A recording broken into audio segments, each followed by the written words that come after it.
आजच्या या संविधान जागर साहित्य संमेलनाचे अध्यक्ष आमचे ज्येष्ठ मार्गदर्शक ॲडव्होकेट श्याम तांगडे साहेब, या संमेलनाचे उद्घाटक अंजलीताई आंबेडकर, या सत्राचे अध्यक्ष आलटे सर, अनिल वैद्य सर आणि उपस्थित बंधू आणि भगिनींनो, 12 वाजताचं आपलं सत्र होतं, आता 4 वाजत आले, तर आपण आता या पहिल्या सत्राला सुरू करत आहोत. तर मी किती मला वेळ आहे आणि कसं बोलावं ह्याचा अंदाज नाही, परंतु प्रमुख मुद्दे आपल्या पुढे मांडावेत आणि ते आपल्यापर्यंत पोहोचावेत, हा या पूर्ण मांडणीतला प्रयास राहील. दुसरा एक भाग असा आहे की आमच्या सत्रामध्ये सर्वात मोठी अडचण अशी आहे की हे जेवणानंतरचं सत्र आहे. आणखीन न्यायालयीन निवाड्यावरती कायद्याच्या किचकट भाषेची चर्चा होणार आहे. ह्याच्यामध्ये रंजक काहीच नाही. परंतु मी आयोजकांना अभिनंदन करतो की अशा एखाद्या विषयावरती साहित्य संमेलनामध्ये पण चर्चा होऊ शकते, असा विचार करून त्यांनी आमच्यासारख्या कायद्याच्या लोकांना इथे बोलवलं. अंजलीताई सकाळी म्हणाले की त्यांचा साहित्याचा काही संबंध नाही, तसाच आमचा पण आहे. मी पहिल्यांदा विचारले की साहित्य संमेलनामध्ये आम्ही येऊन करायचं काय? ना आम्ही कविता करत, ना कथा लिहितो, ना आम्ही ते आत्मचरित्र लिहिलेत, आणि म्हणून इथे आपला संबंध काय? परंतु मग नंतर साहित्य हे फक्त चंद्राची प्रतिमा आणि प्रियसीचा चेहरा ह्याच्या पलीकडे भाकरीचा चंद्र शोधणारा पण असतं. आणखीन त्याच्यानंतर ते साहित्य कधी कधी आपल्याला जगण्याची ऊर्जा देणारही असतं.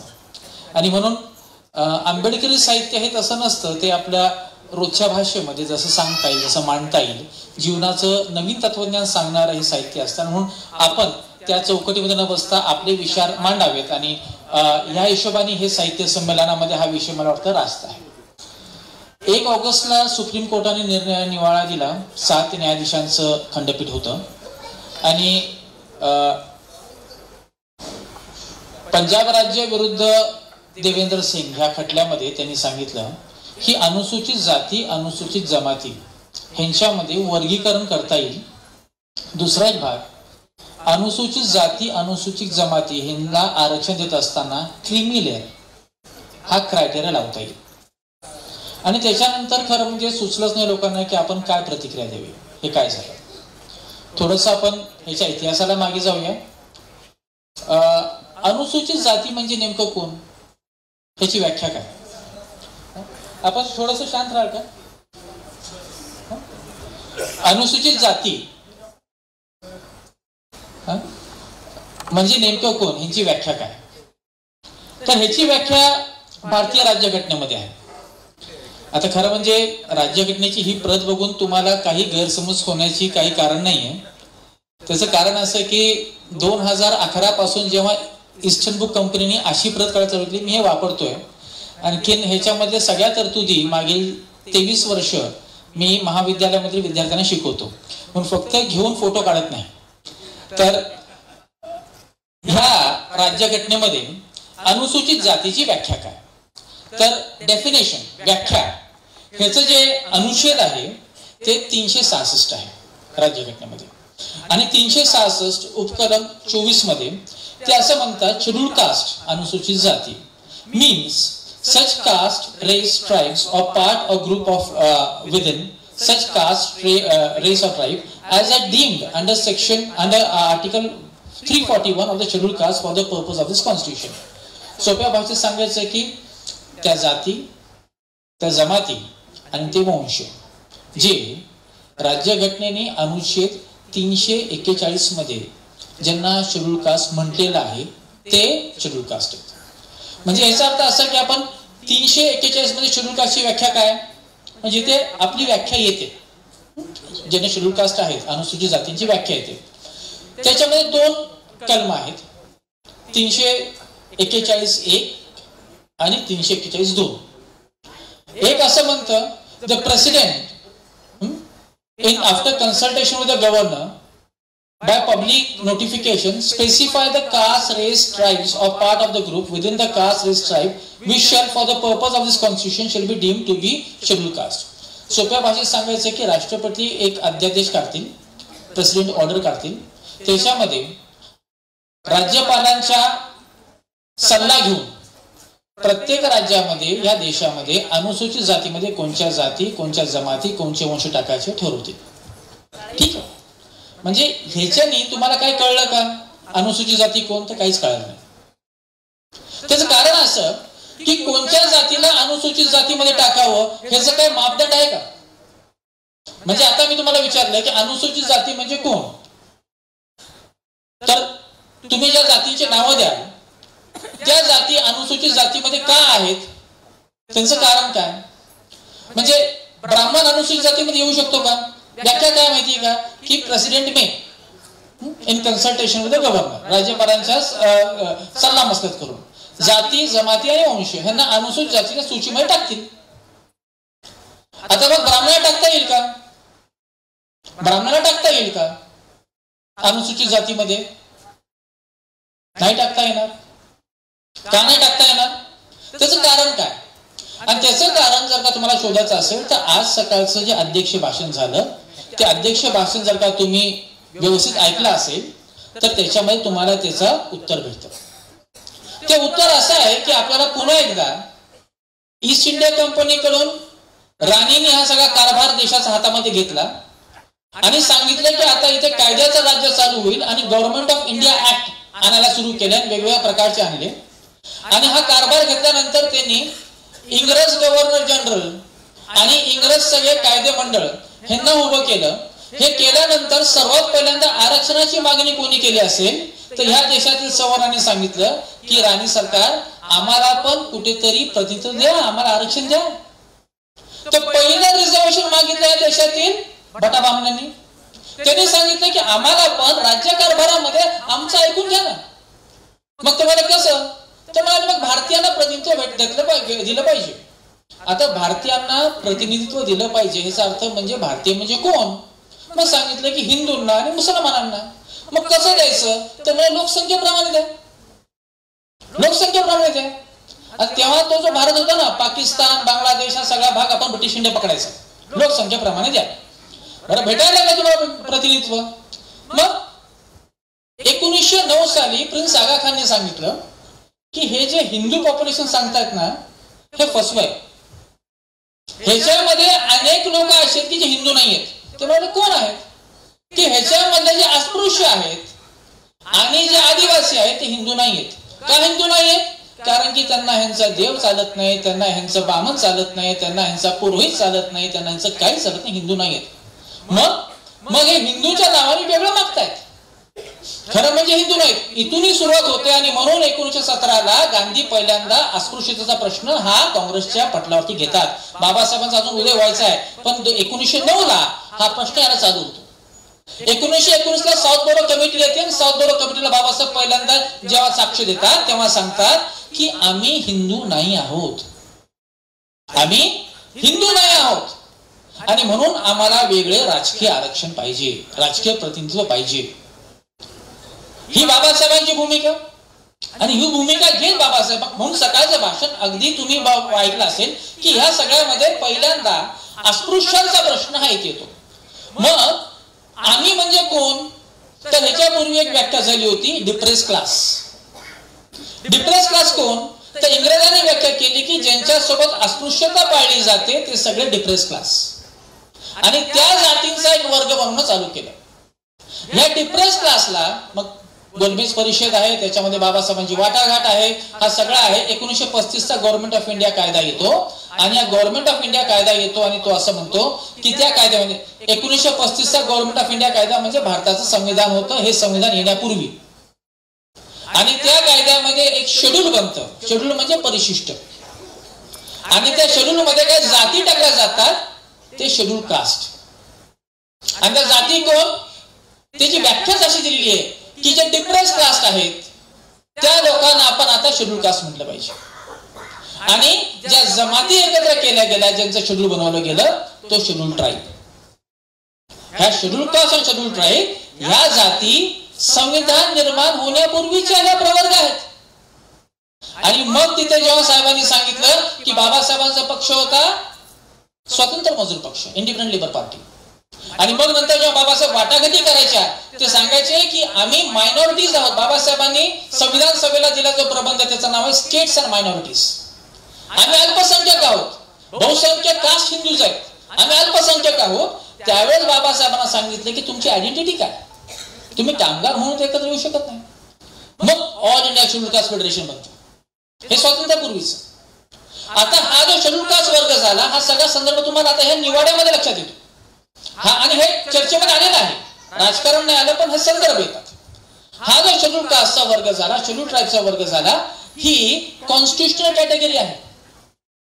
1942 साली जेव्हा बाबासाहेब आंबेडकर व्हाईसरॉयच्या गव्हर्नर जनरल काउन्सिल मध्ये होते त्यावेळेस पहिल्यांदा लोकसंख्येप्रमाणे नोकऱ्यांमध्ये 8% आरक्षण हे शेड्यूल कास्टला बाबासाहेबांनी दिलेलं आहे. म्हणून आमचं आरक्षण सुद्धा हे संविधान येण्यापूर्वीपासून आहे.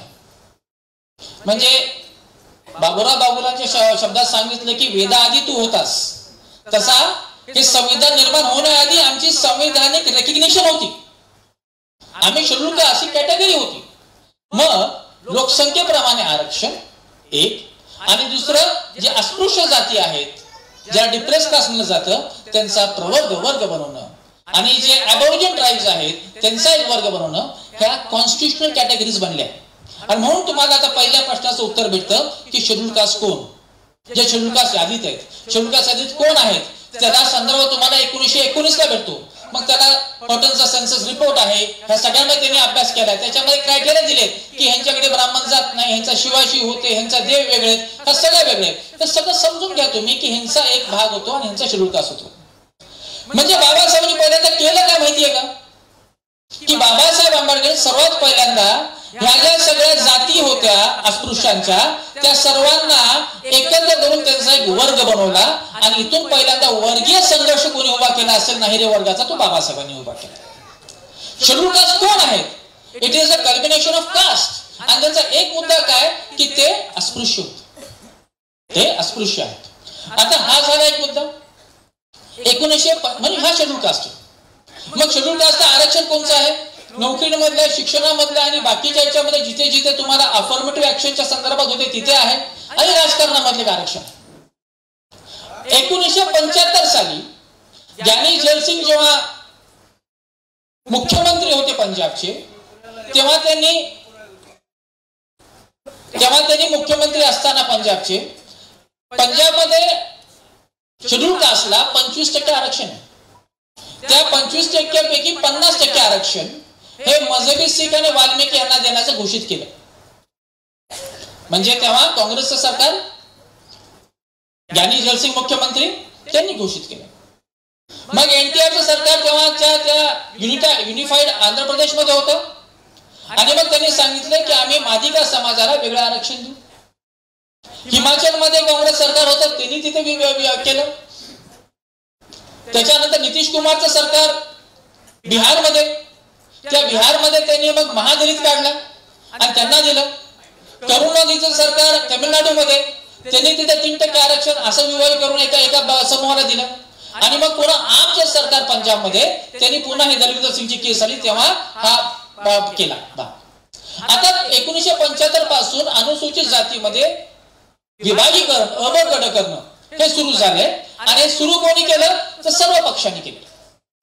बरं, मुख्य मुद्दा असा की का केलं असेल, ह्याचं कारण काय, ह्याचं कारण हे आहे की तुम्हाला अनुसूचित जातीमधलं सगळे मत जर भेटत नसतील आणि त्या लोकांचे मत भेटत नसतील की जे चळवळीमध्ये बाबासाहेबांच्या सोबत होते, निळा झेंडा घेत होते आणि ज्या चळवळीमध्ये वेगवेगळ्या प्रकारे काम करत होते, त्या सर्वांना तुम्हाला जर का वेगळं पडायचं असेल तर त्यांच्यामध्ये पहिले विभागीकरण करावं लागेल. याच आताच्या संभाजीनगर पूर्वीच्या औरंगाबाद मध्ये बाळासाहेब ठाकरेने सांगितलं की आम्हाला हिंदू दलितांचे मत पाहिजेत. म्हणजे बौद्धेतर हिंदू दलित जे असतील त्यांचे मत पाहिजेत, त्यांचं आम्ही करू. आणि हे राजकारण महाराष्ट्रामध्ये झालं. शिर्डीमध्ये का पडतात लोक तुम्हाला माहितीये, तुम्हाला उपगार का भेटत नाही माहितीये? त्याचं कारण असेल किंवा वेगळं केलं पाहिजे. तेच राजकारण पंजाबमध्ये, तेच राजकारण बिहारमध्ये, पासींना बाजू पाडायचं, पासवान लोकांना बाजू पाडायचं है ना. ह्या राजकारणासाठी हा पहिला राजकारण म्हणजे पहिली गोष्ट आहे ना, आपण ह्या निर्णयाकडे थोडं उशिरा येऊ. पहिले हे राजकारण करतं कोण आहे? म्हणजे एकदम सुप्रीम कोर्टाला स्वप्न पडलं की आपण ह्याच्याबद्दल बोललं पाहिजे म्हणून. कोणत्या तरी राज्य सरकारने हे केलेलं आहे वर्गीकरण. हे करण्याचं कारण काय? हे करण्याचं कारण काहीतरी तिकडचं राजकारण असलं पाहिजे. तुम्हाला ह्या एका जातीचे किंवा काही पुढारलेल्या किंवा काही संघर्ष करणाऱ्या जातीचं तुम्हाला मतं भेटत नाही, तर बाकीच्यांना विभागताना सांगितलं पाहिजे तुझ्या ताटातली भाकरी भेटत नाही, तुझ्या ताटामध्ये भाकरी नाही. म्हणजे पहिलं राजकारण हे राजकारणी करतात. हा पहिला भाग. जेव्हा आंध्र प्रदेशमध्ये असं नागरिकांना वेगळं दिलं त्यावेळेस 2004 साली सुप्रीम कोर्टामध्ये एक निर्णय झाला, ईव्ही चिन्नया वर्सेस आंध्र प्रदेश. आणि ईव्ही चिन्नया केसमध्ये 5 न्यायाधीशांचा खंडपीठ होत आहे. एकमताने त्यांनी सांगितलं की अशा प्रकारचं वर्गीकरण हे अनुसूचित जातीमध्ये करता येणार नाही, हे असंवैधानिक आहे. आणि त्याचे त्यांनी कारण दिले. त्यांनी सांगितलं की अनुसूचित जाती ही कॉन्स्टिट्युशनल कॅटेगरी आहे, ती संविधानाने बनवली आहे, त्याला वर्गीकरण करता येत नाही. आणि दुसरा महत्वाचा भाग असा आहे, त्याच्यामध्ये जर बदल करायचा असेल तर तो राष्ट्रपतीलाही करता येत नाही, तो बदल पार्लमेंटनी केला पाहिजे. म्हणजे अध्यादेश काढून राष्ट्रपतीला ते करता येणार नाही. आणि म्हणून ह्याच्यामधला अनुच्छेद 331(2) मध्ये स्पष्ट सांगितले की काही बदल करायचा आहे, कोणत्या जातीला टाकायचंय, काढायचंय, बदलायचंय, तर तो पार्लमेंटने कायदा करून केला पाहिजे. बरोबर. म्हणजे इथे 2004 साली सुप्रीम कोर्टाने स्पष्टपणे सांगितलं की तुम्ही जे वर्गीकरण करताय ते असंवैधानिक आहे. म्हणजे आंध्र प्रदेशचं वर्गीकरण केलं. या निर्णयाचा, या निवाड्याचा आधार घेऊन पंजाब आणि हरियाणा उच्च न्यायालयाने जे 50% वर्गीकरण केलं होतं पंजाबमध्ये, ते असंवैधानिक असा निवाडा दिला. तो निवाडा दिल्यानंतर मग नंतर पुन्हा पंजाबने दुसरं एक वर्गीकरण केलं. ते वर्गीकरण पुन्हा हा पंजाब आणि हरियाणा हायकोर्टमध्ये चॅलेंज झालं. ते म्हणाले तुम्हाला करता येत नाही. त्याच्या विरुद्ध अपील आला सुप्रीम कोर्टामध्ये. आता सुप्रीम कोर्टामध्ये अपील कोणाकडे आला माहिती का? 3 न्यायाधीशाच्या खंडपीठापुढे. आता थोडंसं समजण्यासाठी सांगतो की जर का 5 न्यायाधीशाच्या खंडपीठाने एखादा निर्णय दिला असेल तर त्याच्याहून छोटा न्यायाधीशांच्या खंडपीठाला असं म्हणता येत नाही की आम्हाला मान्य नाहीये. 3 न्यायाधीशाच्या खंडपीठाकडे आलं आणि त्यांनी सांगितलं की ह्याच्यामध्ये खूप मोठे संवैधानिक प्रश्न निर्माण झाले आहेत आणि म्हणून आम्हाला असं वाटतं की हे जे प्रकरण आहे हे एका कॉन्स्टिट्युशनल बेंच संवैधानिक खंडपीठाकडे गेलं पाहिजे. म्हणून 5 न्यायाधीशाच्या खंडपीठाने हे ठरवलं पाहिजे. मुळात तुम्हाला असा अधिकार नव्हता, तुम्ही ते केलं. 5 न्यायाधीशाच्या खंडपीठाकडे आलं, जे जस्टिस अरुण मिश्रा तेव्हा त्याचे अध्यक्ष होते त्या खंडपीठाचे. त्यांनी काही कारण न देता हे सगळे मॅटर म्हणाले की आपल्याला एक जास्त न्यायाधीशांचं खंडपीठ तयार केलं पाहिजे आणि त्याच्या पुढे आपण घेऊन जाऊ, बेंच पुढे घेऊन जाऊ. आता मुद्दा असा आहे की तुम्हाला असं का वाटतं की ईव्ही चिन्नया जो 2004 साली निवाडा झाला होता तो चुकीचा आहे? त्याचे कारण काय? त्याचे कारण काही न देता तुम्ही असं म्हटलं की आम्हाला असं वाटतं की हे जे आहे ना एखाद्या हायर बेंचने डिसाईड केलं पाहिजे. तुम्ही म्हणाल नवसागर सर काहीतरी सांगू नका, तुम्ही मनाचं सांगू नका, इथे आम्हाला काय माहिती नाही का, असं कोणी करेल का? मी काहीच मनात सांगत नाही. या निवाड्यामध्ये म्हणजे 1 ऑगस्टला जो निवाडा आलाय त्याच्यामध्ये असंमतीचं मत न्यायमूर्ती बेला त्रिवेदी यांनी दिलेलं आहे आणि त्यांनीच त्याचा उल्लेख केलाय की कारण काय होतं तुम्हाला जास्त न्यायाधीशाच्या खंडपीठाकडे पाठवायला.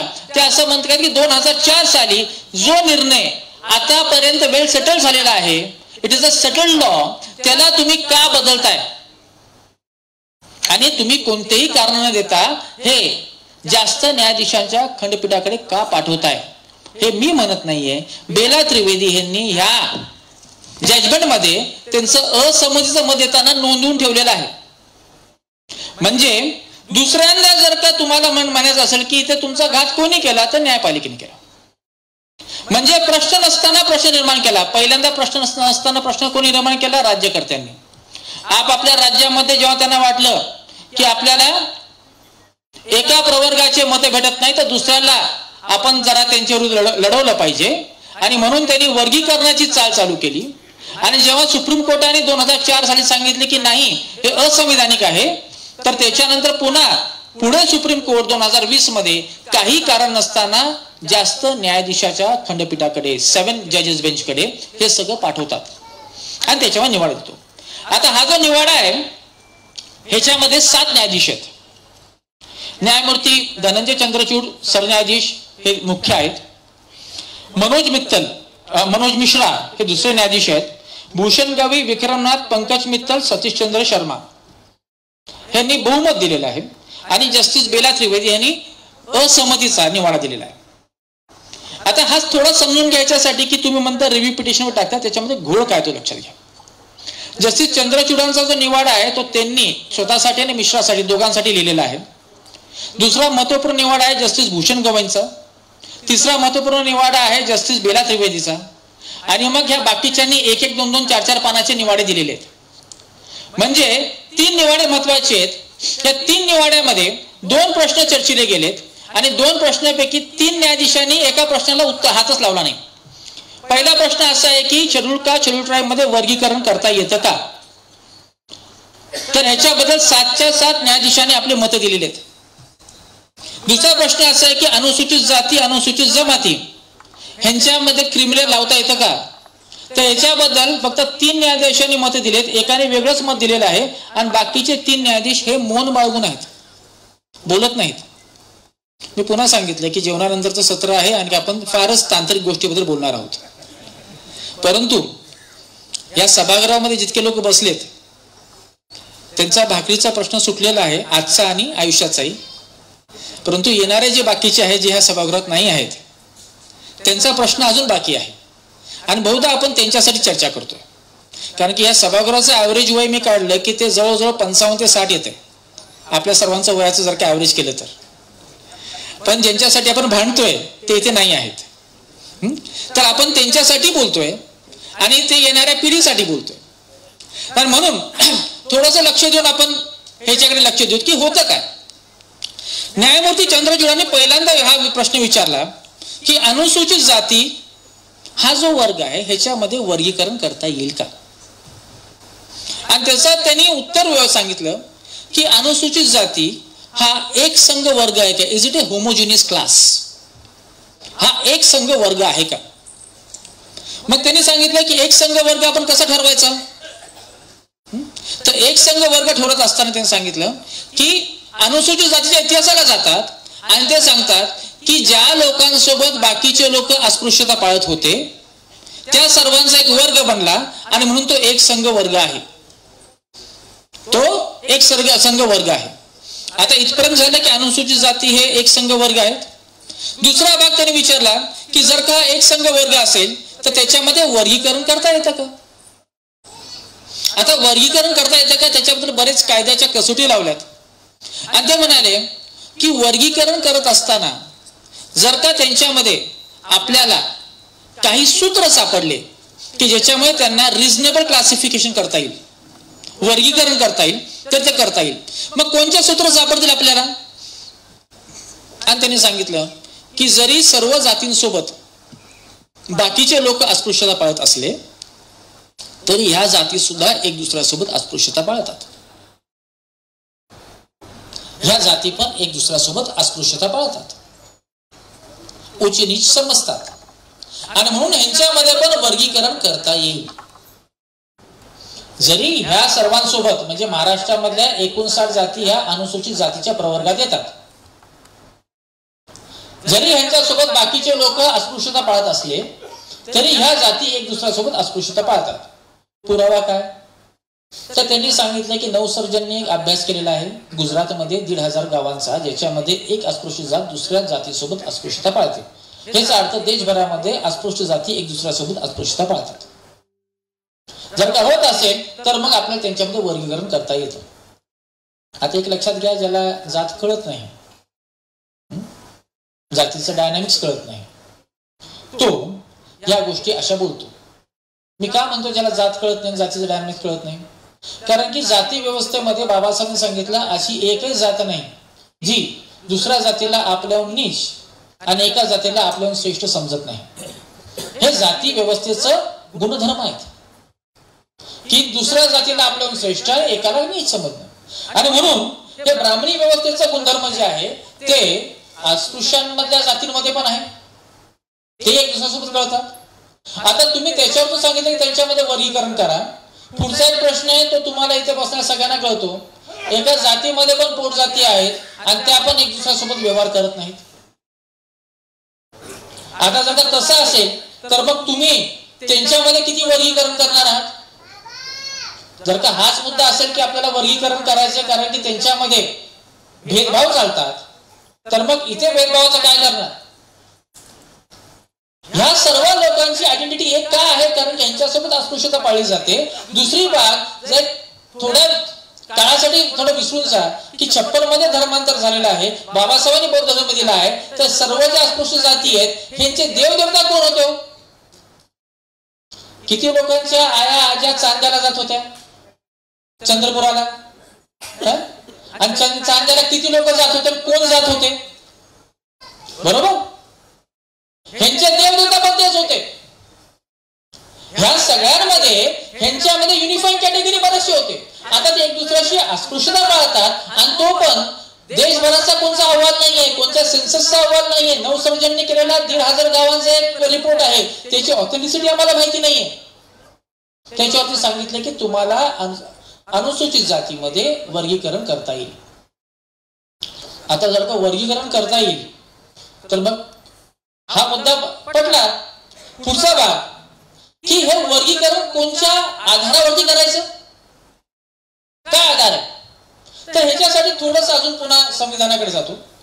भारतीय राज्यघटनेमध्ये कलम 16(4) आहे आणि 16(4) असं म्हणतं की ज्या नोकऱ्यांमधलं आरक्षण आहे, 16(4) मध्ये नोकऱ्यांमधलं आरक्षण आहे आणि त्या नोकऱ्यांमधल्या आरक्षणामध्ये सांगितलेलं आहे की ज्यांना नोकऱ्यांमध्ये ऍडिक्वेट रिप्रेझेंटेशन म्हणजे सक्षम भागीदारी भेटलेली नाहीये, त्या लोकांना तुम्ही नोकऱ्यांमध्ये आरक्षण द्या. परंतु 15(4) पण आहे ज्याच्यामध्ये सांगितलंय की अनुसूचित जाती, अनुसूचित जमाती, इतर मागासवर्ग म्हणजे शैक्षणिक आणि सामाजिक मागास ह्यांना तुम्ही आरक्षण दिलं पाहिजे. तिथे असं कोणी लिहिलं नाही. आता चंद्रचूड काय म्हणतात माहितीये का? त्यांचं म्हणणं असं आहे की ज्या जातींचं नोकऱ्यांमध्ये ऍडिक्वेट रिप्रेझेंटेशन सक्षम भागीदारी नाही आहेत आणि ज्यांची आहे असा आपण वर्ग केला पाहिजे, अ ब क ड. आता मुद्दा आहे की हे वर्ग आहेत ना 16(4) हे फक्त नोकऱ्यांपुरतं आहे, शिक्षणाबद्दल बाकीच्या बद्दल नाही. पण तुम्ही सगळ्याकडे लावता. म्हणजे आता एक गफलत लागेल, लक्षात घ्या. वर्गीकरण काय करायचं? कारण की अस्पृश्य जाती एक दुसऱ्यांसोबत अस्पृश्यता पाळतात. वर्गीकरणाचं सूत्र काय? तर असं आहे की ज्या जातींचं नोकऱ्यांमध्ये सहभाग कमी आहे त्यांना एकत्र करायचं, जास्त आहे त्यांना वेगळं करायचं. इथे अस्पृश्यता कुठे आली? मग हे दोन वेगळे सांगतो तुम्हाला. अनेक अस्पृश्य जाती हे गाव कुसाच्या आतमध्ये पण राहतात आणि ते गाव कुसाच्या आतमध्ये राहतात म्हणून ते गाव कुसा बाहेर राहणाऱ्या लोकांसोबत प्रगत आहेत असा जर का तुमचा समज असेल तर तो गैरसमज आहे. आणि ज्या जाती गाव कुसा बाहेर राहतात त्यांची प्रगती झाली नाही असं तुम्हाला म्हणता येत नाही. म्हणजे तुमच्या नोकऱ्यांमध्ये सहभागाची प्रगती हा भाग वेगळा आणि अस्पृश्यता पाळणं हा भाग वेगळा. तुम्ही दोन वेगळ्या गोष्टींना एकत्र करून तुम्ही सांगितले आम्हाला वर्गीकरण करता येईल. म्हणजे जे अशक्य आहे करणं ते करण्याचा प्रयत्न हा निवाडा झालेला आहे. म्हणजे इंग्रजी आम्ही सांगतो की you are applying the principle of article 16(4) to 15(4) which is not allowed. दुसरा एक मुद्दा जो जास्त आहे की तुम्ही असं वर्गीकरण केलं तर होणार काय माहितीये का? राष्ट्रपतींनी जी अनुसूचित जातींची यादी निर्माण केलेली आहे त्या यादीमध्ये तुम्ही हस्तक्षेप करताय. म्हणजे सांगताय की ह्या 10 जाती अ मध्ये येतील, या 10 जाती ब मध्ये येतील, या 15 जाती क मध्ये येतील, अशी वर्गीकरण करताय तुम्ही. आता हे वर्गीकरण कोण करणार आहे? राज्य सरकार. राज्य सरकारना असं वर्गीकरण करण्याचा अधिकार आहे का? तर असा अधिकार नाहीये. त्याचं कारण असं आहे की भारतीय राज्यघटनेमध्ये जे 7 शेड्यूल आहे, परिशिष्ट 7, त्याच्यामध्ये राज्याला आणि केंद्राला कोणत्या विषयावरती कायदा करता येईल ह्याची एक सूची आहे त्याच्यामध्ये तुम्हाला अनुसूचित जातींचं वर्गीकरण करण्याचा अधिकार नाहीये. हा अधिकार फक्त पार्लमेंटला आहे. आता हा पार्लमेंटचा अधिकार तुम्ही राज्य सरकारला देताय वर्गीकरण करण्यासाठी, बरोबर? म्हणजे जे संविधानामध्ये नाही आहे ते करण्याचा अधिकार तुम्ही राज्य सरकारने देताय. हे मी म्हणत नाही, जस्टिस बेला त्रिवेदीने त्यांच्या असहमतीच्या निवाड्यामध्ये म्हटलेले आहे की चुकीचं करताय तुम्ही जे करताय ते. जी राष्ट्रपतीची यादी आहे ती यादी तुम्ही बदलताय आणि तो अधिकार तुम्ही राज्य सरकारला देताय. आता राज्य सरकारने अधिकार दिला म्हणजे काय झालं तुम्हाला माहिती आहे की 2024च्या निवडणुकीपूर्वी मोदींनी आंध्रमध्ये मादिगा समाज सांगितलं की तुमचं वर्गीकरण आम्ही करू, तुम्हाला अधिकार देऊ, तुम्ही आम्हाला मतदान करा, तुम्ही आम्हाला मतदान करा. आणि म्हणून हा जो वर्गीकरणाचा भाग आहे हा वर्गीकरणाचा भाग कुठे येऊन थांबतो तर तो एक राजकारणाला तुम्हाला एक वाव देतो. आता सुप्रीम कोर्टाने जेव्हा सांगितलं की वर्गीकरण करता येतं, कोणत्या आधारावरती वर्गीकरण करता येतं तर ते म्हणाले की तुमच्यामध्ये अस्पृश्यता आहे आणि मग त्याच्या अवबंधन कसं करायचं तर तुमचा नोकरीमध्ये सहभाग किती तो ठरवायचा. मी पुन्हा सांगितलं की नोकरीमधला सहभाग हा आमच्या सगळ्याच विकासाचा मापदंड होऊ शकत नाही. आमच्या विकास म्हणजे आरक्षण जर बघितलं ना 1950 ला संविधानिक आरक्षण सुरू झालं, त्याची खरी अंमलबजावणी जी आहे ती 1992 ला इंदिरा सानीचा निवाडा आल्यानंतरच व्हायला सुरू झाली. त्याचं कारण असं आहे 1950 ला आरक्षणाची सुरुवात झाली, ते सुरुवात झाल्यानंतरही जेव्हा सिलेक्शन कमिटी होती तर सिलेक्शन कमिटी म्हणायची की नो कॅन्डिडेट अवेलेबल, आम्हाला उमेदवार भेटला नाही. मग नंतर 10 वर्षानंतर असं झालं की candidate available but candidate competent नाहीये, सक्षम नाहीये कॅन्डिडेट. ह्याच्यानंतर 92 साली जेव्हा इंदिरा सानी निवाड्यामध्ये सुप्रीम कोर्ट सांगितलं की असं तुम्हाला करता येणार नाही, तुम्हाला कॅन्डिडेट असेल त्याला भरावं लागेल. त्याच्यानंतर 92 साली तुम्हाला आरक्षणाची अंमलबजावणी सुरू झाली आणि 1990-92 पासूनच खासगीकरण सुरू झालं. म्हणजे मुळातच आरक्षणाच्या अंमलबजावणीची कहाणी पण फार छोटी आहे. 75 वर्षाचं आरक्षण नाहीये ते आता सुरू झालेलं आपलं आरक्षण आहे. आणि म्हणून इथे ही अंमलबजावणीचा भाग येतो. दुसरा एक मुद्दा तुम्ही आता विचाराल की मग सर याची अंमलबजावणी होणार कशी आहे. त्यांनी सांगितलं की तुम्हाला ह्याच्यासाठी सांख्यिकी आकडेवारी जमा करावी लागेल, एम्पिरिकल डाटा. हा सांख्यिकी आकडेवारी कशी असली पाहिजे की तुम्ही बघा की कोणत्या जातीचा नोकरीमध्ये किती सहभाग आहे आणि त्याच्यावरतून त्याचं वर्गीकरण करा. छान. आता हे वर्गीकरण कधी होईल जेव्हा सांख्यिकी आकडेवारी येईल. ही सांख्यिकी आकडेवारी बरोबर आहे की नाही ह्याच्यासाठी पण तुम्हाला कोर्टामध्ये चॅलेंज करता येईल असं सांगितलं. म्हणजे तुम्हाला कोणाला चॅलेंज करता येईल. होणार काय माहितीये का की उद्या समजा सांख्यिकी आकडेवारी आली की मग एक जात दुसऱ्या जातीविरुद्ध चॅलेंज करेल की आम्ही काय नाही त्याच्यामध्ये. कोर्टात गेले की कोर्ट म्हणेल की आम्ही जोपर्यंत निकाल देत नाही, निवाडा देत नाही तोपर्यंत तुम्हाला ह्या जागा भरता येणार नाहीत. आणि जेव्हा तुम्ही म्हणता जागा भरता येणार नाही तोपर्यंत अनेक पोरं हे एजबार झालेले असतील. म्हणजे येणाऱ्या काळामध्ये मला भीती अशी आहे की आरक्षणाची अंमलबजावणी होणार नाही. दुसरा एक मुद्दा सांगतो. तुम्ही अ गटात वर्गीकरण केलं, सगळे आकडेवारी आहे तुम्ही दिले. आता सांगितलं की अ वर्गामध्ये तुम्हाला एक जागा द्यायची आहे. रोस्टर फिरलं कसं अ वर्गासाठी जागा द्यायची, त्या वर्गातला माणूस नाही भेटला तर तुम्ही ब वर्गाच्या माणसाची जागा देणार आहात का. जर का तुम्ही हो म्हटलं तर मग तुम्ही म्हणता की ह्याचा हक्क केला. जर का तुम्ही म्हणता नाही आम्ही त्याला कॅरी फॉरवर्ड करू तर जो अनुसूचित जातीचा माणूस अवेलेबल आहे त्याला डावलून तुम्ही दुसऱ्याला जागा देताय. ह्याच्यासाठी पुन्हा कोर्टामध्ये जाल, पुन्हा चॅलेंज होईल, पुढे अडून राहील. म्हणजे ज्या गोष्टी सुरळीत चालल्या होत्या त्या कशा आपण खराब केलेल्या आहेत. आणि त्या खराब न्यायपालिकेने केल्या नाहीत, सर्वात पहिल्यांदा त्या राज्यकर्त्यांनी केल्या. त्याच्यानंतर त्या 4 राज्यामधला प्रश्न होता तो देशभराचा प्रश्न झाला.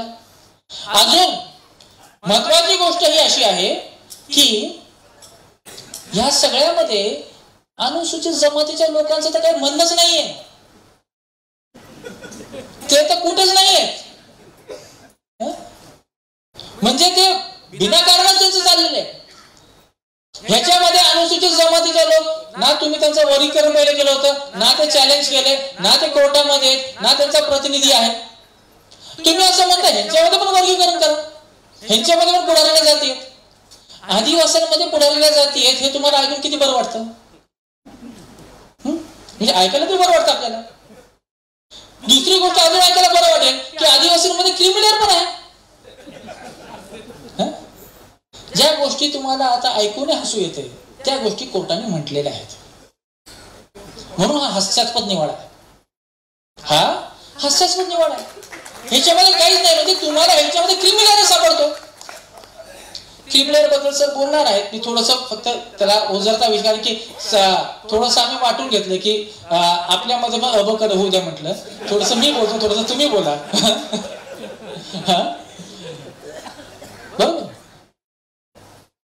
श्यामदादा चांगलं सांगतील की तुमचा खरा वाद आहे ना गावगाड्यामध्ये हा वाट्याचा आहे ना.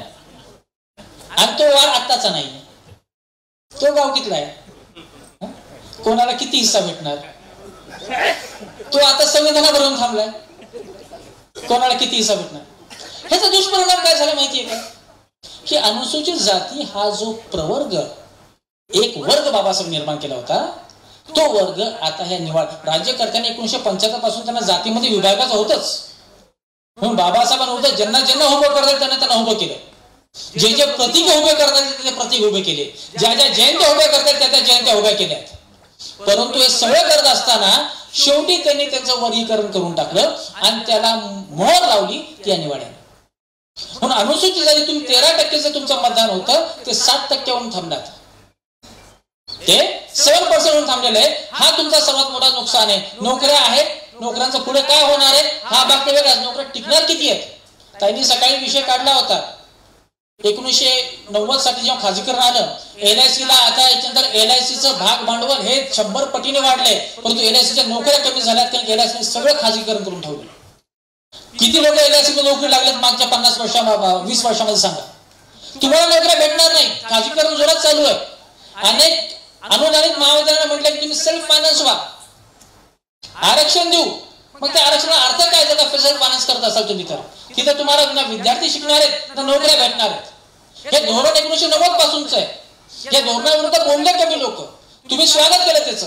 परंतु आता ह्याचे तुम्हाला दिसतील. पण आरक्षणाचा सगळा मुद्दा तिथून थांबतो आणि हे आरक्षण ते म्हणतात की राजकीय आरक्षण लागू होणार नाही. मग करायचं तर सगळीकडे लावा ना. कमीत कमी अ वर्गातील लोकांचे 4-5 लोक तरी त्या आरक्षणावर निवडून जातील. तिथे तुम्ही लावत नाही पण नोकऱ्या ह्याच्यामध्ये लावतात. मुद्दा आला क्रिमिनलचा. क्रिमिनलचा पहिल्यांदा मुद्दा येतो 1992 साली इंदिरा सानीच्या निवाड्यामध्ये. इंदिरा सानीच्या निवाड्यामध्ये सुप्रीम कोर्टाने जस्टिस जीवन रेड्डी असं म्हणतात. आता एक गोष्ट लक्षात घ्या, माहितीये का, हा जो निवाडा आहे ना दलविंदर सिंग हा 7 न्यायाधीशाचा आहे. इंदिरा सानीचा निवाडा 9 न्यायाधीशाचा आहे. मग सूत्र काय की 9 न्यायाधीशांचा निवाडा हा 7 न्यायाधीशांना बंधनकारक आहे. परंतु इंदिरा सानीच्या निवाड्यामध्ये असं स्पष्ट म्हणलंय की वर्गीकरण हे अनुसूचित जातीमध्ये करता येणार नाही, अनुसूचित जमातीमध्ये करता येणार नाही. तरी पण आपण केले. इंदिरा सानीच्या निवाड्यामध्ये स्पष्ट म्हटलेलं आहे की अनुसूचित जाती अनुसूचित जमाती यांच्यामध्ये क्रिमिनल लावता येणार नाही. पण तरीही आपण इथे लावलाय. मग कोण लावला हा सर्वात पहिल्यांदा कोणी हा विषय काढला? जस्टिस भूषण गवई यांनी. जस्टिस भूषण गवई असं म्हणाले की IAS IPS अधिकाऱ्यांची मुलं आरक्षण घेतात आणि जे लोक गटार साफ करतात, भंगी काम करतात, त्या लोकांना काय भेटत नाही आणि म्हणून आपण इथे क्रिमिनल लावला पाहिजे. बरोबर आहे. ज्यांचे वडील उपसभापती होते विधान परिषदेचे, राज्यपाल होते, खासदार होते, ते म्हणतात क्रिमिनल लावू नये, क्रिमिनल लावला पाहिजे म्हणतात. ह्यांना बाजूला काढा. तुम्हाला माहितीये का सुप्रीम कोर्टाच्या कॉलेजमध्ये पण आरक्षण आहे. आरक्षण आहे, अलिखित आरक्षण आहे.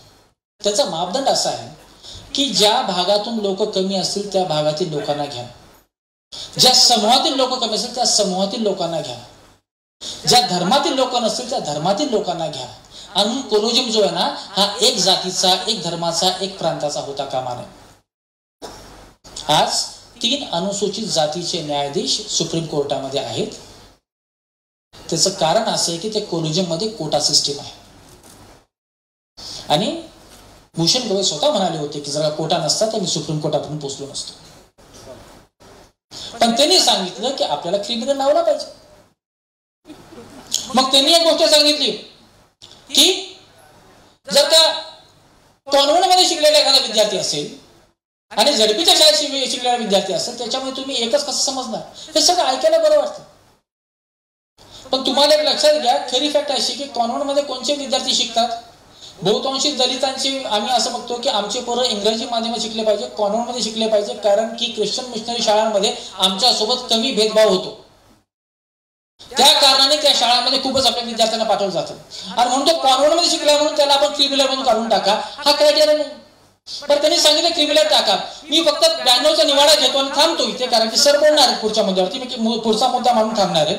92च्या निवाड्यामध्ये जस्टिस जीवन रेड्डीने सांगितलं ओबीसीसाठीचं, अदर बॅकवर्ड क्लास, ह्यांच्यासाठी सांगितलं की ह्यांच्यामध्ये क्रिमिनल लावा. क्रिमिनल म्हणजे कोण? म्हणजे आपण प्रत्येक प्रश्नाचं एक उत्तर शोधलं पाहिजे. फक्त ऐकून बरं वाटतं असं नाही, 8 लाख उत्पन्नाच्या वरती वगैरे नाही. त्यांनी सांगितलं की ज्यांची आर्थिक प्रगती झाली आणि ज्यांची शैक्षणिक प्रगती झाली, त्या लोकांची सामाजिक प्रगती झाली असं आपण समजावं आणि ते क्रिमिनल आहेत. म्हणजे ज्यांची आर्थिक प्रगती झाली, त्यांची शैक्षणिक प्रगती झाली, मीन्स टेस्ट काढली त्यांनी, त्यांची सामाजिक प्रगती झाली असं समजावं. आता ही समज चुकीची आहे, ही समज चुकीची आहे. बाबू जगजीवन राम आयुष्यभर सांगत होते की माझ्यासोबत अस्पृश्यता सार्वजनिक जीवनामध्ये पाळली जाते. त्यांची आर्थिक प्रगती नव्हती का शैक्षणिक प्रगती नव्हती? आमच्या राष्ट्रपतींना मंदिरामध्ये येऊ दिलं जात नाही, त्यांची आर्थिक प्रगती नाही की शैक्षणिक प्रगती नाही? तो कोणचा? तो उत्तर प्रदेशचा माजी मुख्यमंत्री समाजवादी पार्टीचा यादव, अखिलेश यादव. अखिलेश यादव घर सोडून जातो तो गोमूत्राने घर साफ केलं जातं. मंदिरात जातो, मंदिर साफ. तो पार्लियामेंट म्हणाला कि मैं मेरे बच्चों को क्या बताऊं कि पापा अगर पूछते पापा मंदिर से बाहर गए तो मंदिर क्यों धोया गया? या हिंदू समाजामध्ये सामाजिक प्रगती होते, ही अंधश्रद्धा आहे, ही अंधश्रद्धा आहे. बाबासाहेब म्हणतात की ही जी ग्रेडेड इक्वॅलिटी आहे ना, एका माळ्यावर दुसरा मजला झाला काही वाव नाहीये, म्हणून तुम्हाला काय तोडावं लागेल. 56 साली तोडलं आपण, ते हे पिंजरे तोडले ना आपण सुरेश भटांच्या भाषेत, बरोबर ना? पिंजरे गेले कुठे, दिले तर पंखा आम्हाला, हे पिंजरे गेले कुठे? ह्या जातीवस्तीचे पिंजरे तोडले आपण, बाहेर पडलो त्याच्यात. पण सोशल प्रगती हा पॅरामीटर नाही. आणि आर्थिक मागासले पण हे नेहमीच नोशनल आहे, बरोबर ना? ते कोणाच्या व्हायच्या? मजेदार गोष्ट म्हणजे कालची बातमी वाचून झालं की ओबीसींना तुम्ही आता क्रिमिनल लावणार नाही, आणि निवाडा असं म्हणतो की अस्पृश्यांना क्रिमिनल लावा, एससीला क्रिमिनल लावा. म्हणजे सगळं उलटच नाही चालू आहे. महाराष्ट्र शासन मंत्री लावणार नाही. आता या सगळ्या विरुद्ध मी पुन्हा क्रिमिनलच्या चर्चेला जात नाहीये, थांबतो इथेच. ह्या सगळ्या विरुद्ध काही शेड्यूल कास्टचे आमदार खासदार हे जाऊन पंतप्रधानांना भेटले आणि त्यांनी आश्वासन दिलं की मी असं करणार नाही. आमचं म्हणणं आहे की त्यांनी राज्यघटनेमध्ये घटना दुरुस्ती आणावी आणि त्याच्यामध्ये त्यांनी स्पष्ट करावं की अनुसूचित जातीमध्ये वर्गीकरण करता येणार नाही आणि त्यांच्यामध्ये क्रिमिनल लावता येणार नाही. तुमच्याकडे तेवढं बहुमत आहे आणि ते तुम्ही करू शकता. बरं, तुम्ही म्हणायचं असं कसं झालं ना? 92 साली जेव्हा इंदिरा सानेचा निवाडा आला, हा निवाडा आल्यानंतर जेव्हा सुप्रीम कोर्टाने न विचारता सांगितलं की प्रमोशन मध्ये आरक्षण देता येणार नाही, याचा अर्थ की आपले लोक कारकून म्हणूनच मरणार, प्रमोशन भेटणार नाही. त्यावेळेस पार्लमेंटमध्ये जाऊन संविधानामध्ये घटना दुरुस्ती केली आणि 16(4) टाकलं. त्यांनी सांगितलं की प्रमोशन मध्ये आरक्षण भेटेल. जेव्हा एका निवाड्यामध्ये सांगितलं की आरक्षण भेटेल पण कॉन्सिक्वेंटल सिनियरिटी भेटणार नाही, ते म्हणाले नाही कॉन्सिक्वेंटल सिनियरिटी भेटेल. हा मुद्दा आज महत्वाचा नाही म्हणून स्पष्ट करून सांगत नाही. पण तुम्ही 2-3 दिवस घटना दुरुस्ती केली. 16(4) हे तुम्ही वाचा, त्याच्यामध्ये अनेक घटना दुरुस्ती आल्यात. त्या कशामुळे आल्यात? निवाड्यामुळे आल्यात.